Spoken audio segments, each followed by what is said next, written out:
How can you maintain a consistent prayer life? How can you feel that contentment in the place of prayer? And what is the one secret that can help you keep going?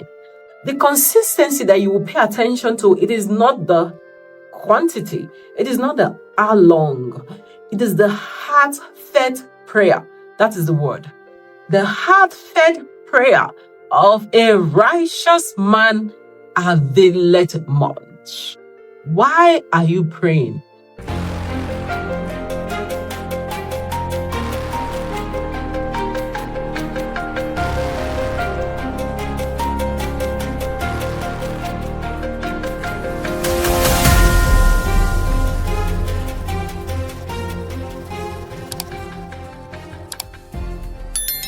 Hi. Relaxed, right? Yeah. At some point, you just need to take it easy. But in today's conversation, we want to talk about prayer. How can you maintain a consistent prayer life? How can you feel that contentment in the place of prayer? And what is the one secret that can help you keep going? Prayer, prayer, prayer, prayer. Oh, I see this person praying for 3 hours. I see this person praying for 4 hours. I see this person praying for 2 minutes. I see this person praying for 1 hour. Is there a standard timing as to when we should pray? Or is there a particular time of the day that is best to really interact and have fellowship and just pray with God? What should be the right thing? There's so many conversations about prayer. And so sometimes, right, people get lost with this subject called prayer. Hey, have you prayed today? Hey, did you pray? And sometimes, because you don't want to lie, you just say, Father God, I thank you in the name of Jesus. Did you pray today? Yes. What is prayer? How can we pray? Prayer is very simple. Prayer is talking. Prayer is communication. So we know that we have already a perception or a mindset of prayer. But why not declutter your heart? Why not, relax and let's talk about prayer. How can we pray?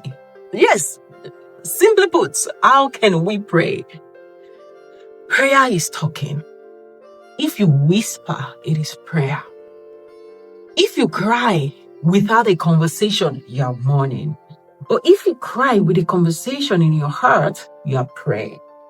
Some people can pray shouting.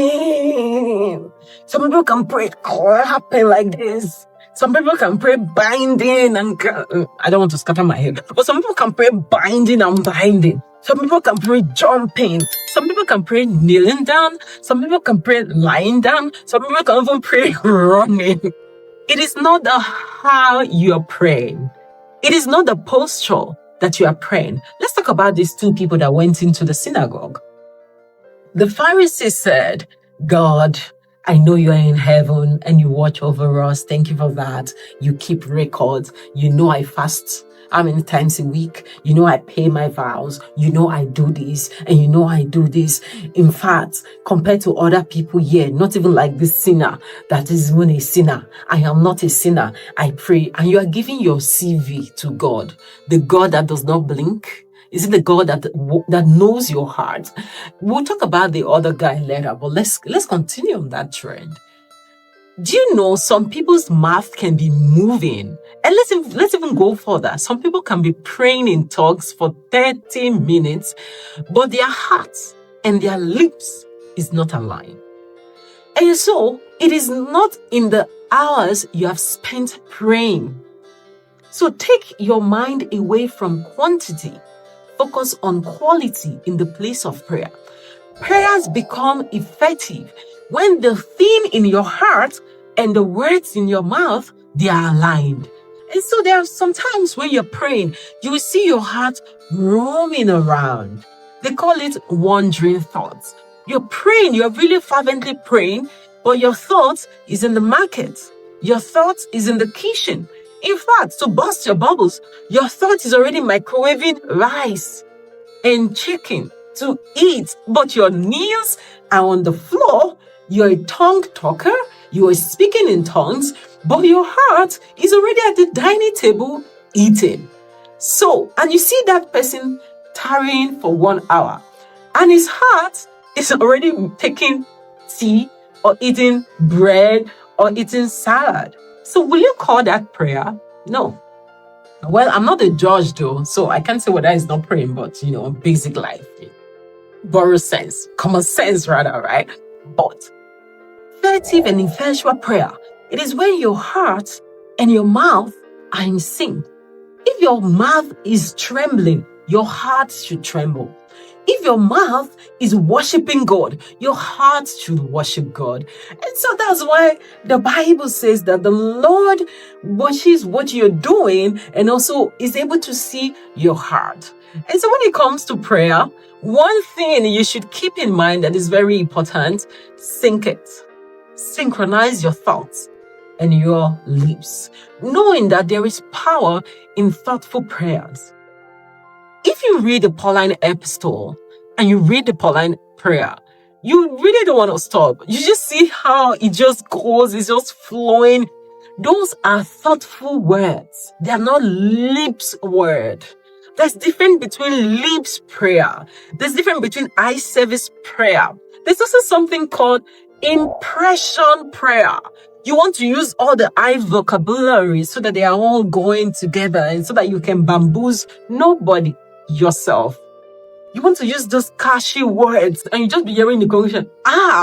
You know that congregation. The thing is giving you good joy. Hey, I'm not the judge. Judge thyself. And so it is not in your choice of words. It is not in the vocabulary. You see some people even writing their prayer points. Well, that is good. Go for it. Why not? Right? However, look at the other guy. God, I am a sinner, a wretched one. I don't even have what to say. I really came to say I am sorry. He asked for forgiveness. He came to ask for mercy. Those are thoughtful words, right? And so prayer becomes very interesting and good if it can come from your heart. Take your mind from the numbers, from the text, 30 minutes, from the 1 hour, take your mind from those things. There is no applaud. It is only God that would justify it. And so if you are in church, but your heart is in the club, or your heart is writing love letter to your boyfriend. I didn't say anything, no. It's God that justified it. So now, the big deal about this video is, how can we bring our thoughts into subjection? Because that is what Jesus said. Bringing your thoughts into what subject? You can. There are different ways to do it. In our last Bible conversation, we talked about Bible study. And this is where you cannot separate Bible study from prayers. Because in the place of prayer, it is all the consistent daily Bible study that feeds your prayer life. You remember you read something and it struck your heart and you bring it to the place of prayer. And the Holy Spirit is bringing different things to you in the place of prayer. The easiest way to steady your thoughts in the place of prayer is to fixate your thoughts on God's word. Yeah. So as you begin to think about prayer, is that you come with a song or come with a word. And so if you realize your mind is going around, bring it back with a word. Don't bring it back with clap. That's empty. Okay? Don't bring it back with, some people will realize that, they're daydreaming. And when they come back, they're not, no. Shaking of head, nothing. That's flesh. So bring your thoughts back with a word, a Bible verse. Fixate your thoughts on just one verse, right? Okay, so another way to bring back your thoughts is to sing. Yeah? So there are two types of singing in the place of prayer. There is an inner witness singing while you pray. and there is a one you sing out with your mouth. And so if you can have the inner witness, the Holy Spirit singing in your heart while you're praying, whoa, good for you. But if you cannot, then sing with your mouth, then go back to the place of prayer. And if you realize again you're drifting, come back with a word. So prayer without the word of God, tell me the name, leave it on the comment section. Singing without prayer, tell me the name. Prayer, studying the Bible without prayer, leave it on the comment section, tell me the name. Is that all? No. The second point in the place of prayer you should be mindful of is how can you remain consistent? The consistency that you will pay attention to, it is not the quantity, it is not the how long, it is the heartfelt prayer. That is the word.